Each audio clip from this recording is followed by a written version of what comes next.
Mesdames, Mesdemoiselles et Messieurs, bonjour. Vous êtes les bienvenus encore une fois de plus. Merci de nous avoir encore choisis.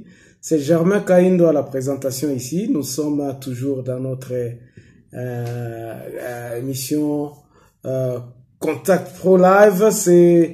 Aujourd'hui, nous allons parler de notre armée. Notre armée qui est en train de se battre pour établir de l'ordre à Beni et dans le triangle de la mort.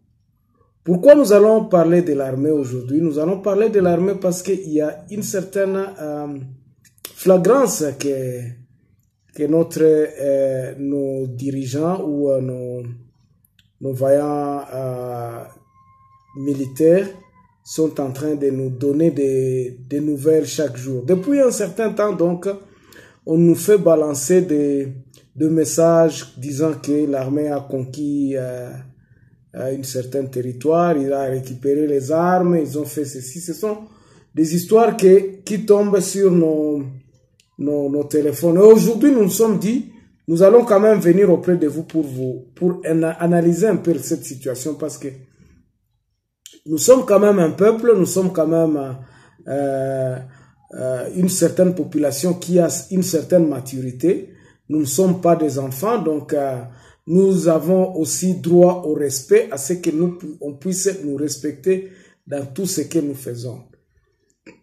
Donc, quand nous parlons de l'armée, nous parlons de l'article 187. Les forces armées comprennent la force terrestre, la force aérienne, la force navale et leurs services d'appui.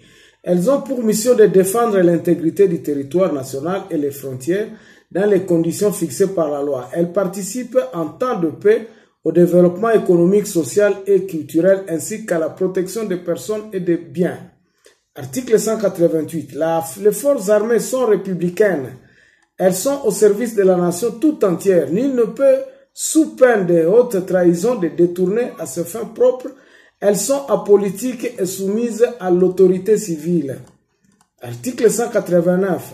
Les effectifs à tous les niveaux de fonction de commandement en tout temps et en toutes circonstances doivent tenir compte des critères objectifs liés à la fois à l'aptitude physique, à une instruction suffisante et à une moralité éprouvée ainsi qu'à une représentation équitable des provinces. Article 190. Nul ne peut sous peine de haute trahison organiser des formations militaires, paramilitaires ou des milices privées ni entretenir une jeunesse armée. Article 191. Une loi organique fixe l'organisation et le fonctionnement des forces armées. Article 192. Il est institué un Conseil supérieur de la défense. Le Conseil supérieur de la défense est présidé par le président de la République et en cas d'absence ou empêchement par le Premier ministre. Une loi organique détermine aussi l'organisation, la commission, les attributions et le fonctionnement du Conseil supérieur de la défense. Voilà le texte qui nous parle de l'armée nationale. L'organe qui nous tient, qui tient notre sécurité.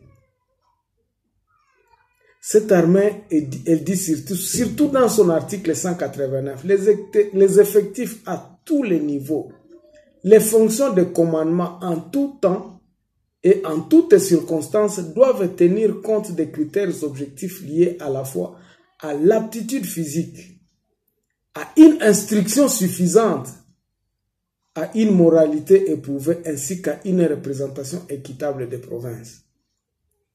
90% de nos commandants supérieurs généraux sont d'une nationalité douteuse.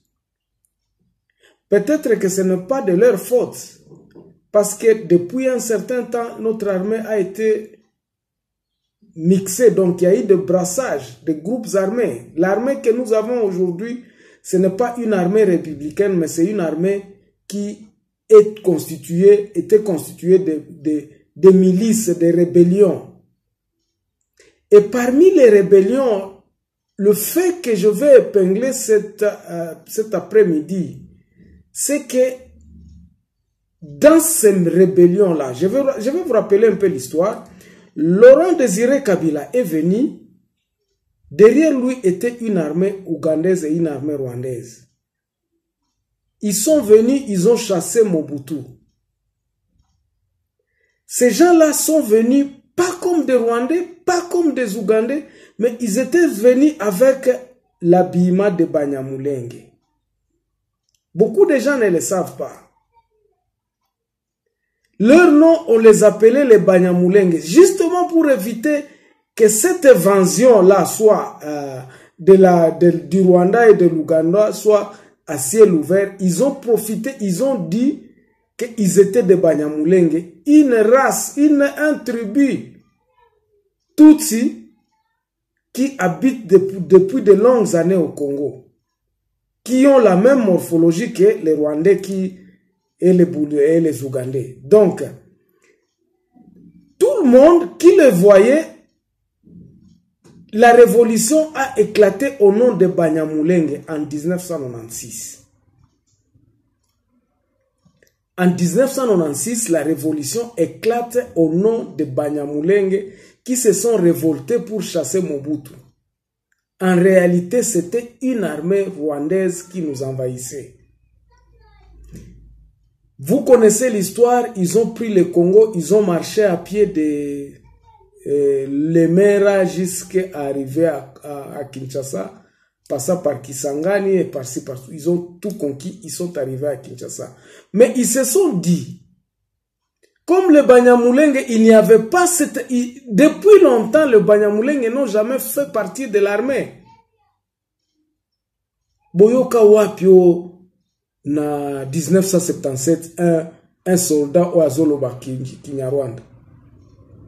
Et Zalakate, ça n'a jamais existé. Donc, l'armée que nous avons aujourd'hui, c'est l'armée qui vient de brassage des milices. Donc, et lorsque le Congo est passé par des troubles où il y avait trop de rébellions, et ces politiciens se donnant l'audace à dire que non, le Congo était divisé, on ne pouvait pas aller de l'Est à l'Ouest. Moi, je crois que c'était une forme platonique et ils défendent des choses, je crois, pour protéger leurs intérêts. Bien sûr, il y avait le RCD Goma, le RCD KML à Kisangani, le MLC de Bemba, et puis toutes ces histoires-là, c'était donc... Et puis, on a mixé. Kabila a demandé à ce que cette armée qu'il avait aidé à continuer, il fallait qu'il puisse quitter leur territoire. Parce qu'on ne sait pas. Les accords qui ont amené que Kabila avait signé avec cette armée rwandaise, nous, on n'a jamais connu ça. Le fait sont là que cette armée-là a connu beaucoup d'infiltration. C'est-à-dire que Batouana tangu baye baede musée siko il fallait zong sabangwe pana bango. Mais maintenant, quels sont les accords qui les liaient? Ba accord ni nangwe bande ko lié bango. Wana toyebite, tutikala koye bango te. Ti Batouana balatika kaposo Banyamulenge que non baza Banyamulenge baza ba Congolais. La vérité finit toujours par arriver. Il y a James Kabarege qui va quitter il est de l'autre côté. Donc, flagrance wana ya armée rwandaise et monanaka natangwa bakundu abatware ya ba James Kabarebe ya ba commandant wana msusu. Et il y a aussi des commandants qui sont là jusqu'aujourd'hui. Que population que nous les Congolais nous savons que bato baza Banyarwanda bakenda kape Rwanda. Mais comme on n'a pas le moyen de dire eza complot moko eza likolo tokoki couper ko sala autrement. Mais il faudrait que les Congolais prennent les choses en main. Il faut que les Congolais azala a dénoncé Ango. Et c'est ce que nous déplorons parce que ata mokonzi asika oya koti sika Félix, le Congo n'aura jamais de paix tant que notre armée aujourd'hui sera infiltrée à ce niveau-là. Et puis, yope oyebi yango. Ce que oyebi yango te, Luka o se renseigné, je crois que M. Kamere ayebi. Banyarwanda nyonso oyo bazana na ba commandement ya likolo. Tous ils se disent de Banyamulenge. Mais, na Banyamulenge mingi ba reconnaître bango te. Leur idéologie ba imposa kango na Banyamulenge oyo batikala mulenge. Et ce sont ces Banyamulenge là les pauvres qui en subissent. Ces Banyamulenge là n'ont jamais constitué de danger au peuple congolais. Ils n'ont jamais. Babande kobokola na bango bangombe na bango batekaka na bango maziwa babiloko nyonso tuana. Ils n'ont jamais constitué un danger. Mais plutôt maintenant, batu ya siasa, les gens qui voulaient conquérir le Congo venant du Rwanda, ils sont passés par eux. Et c'est par là qu'ils sont partis qui influencer bango, on leur a donné des idéologies là, jusqu'à ce que Banyamulenge peut bakomi kondima que non, ça c'est une réalité. Mais au fait, ça n'a jamais été ainsi. C'est ainsi qu'aujourd'hui, donc, vous pouvez voir, hein, Banyamulenge msusu o bazana mulenge, baza d'accord te na babiloko barubero basala na Kinshasa. Il y a des choses que nous devons comprendre et nous devons éviter. Pourquoi nous devons le prendre maintenant? C'est parce que plan oyo ya balkanisation est en marche. Un élément clé dont je parlais, où ils ont constitué élément en balkanisation, ils ont l'armée. Armée, ils ont kosala, mais ils ont kosala te. Monesco ezali, mais ezali te. Donc, nous avons un gouvernement, nous n'en avons pas. Donc, nous allons crier, nous avons un président, pourtant il n'a pas ce pouvoir-là de diriger le pays. Donc, Babilo Kwana Nyoso, il faut tout ça là, nango, attention vraiment, na mekaki kaka kwa porter bino na moi elo komoko ya armée pona lelo, et puis je m'arrête là. On se retrouve dans un autre numéro où je vous expliquerai encore un autre élément, il y a balkanisation. Et ça 4 ou 5 éléments où na kokota nango mozindo. Lelo na kota ki mozindo na kati ya makambo ya armée.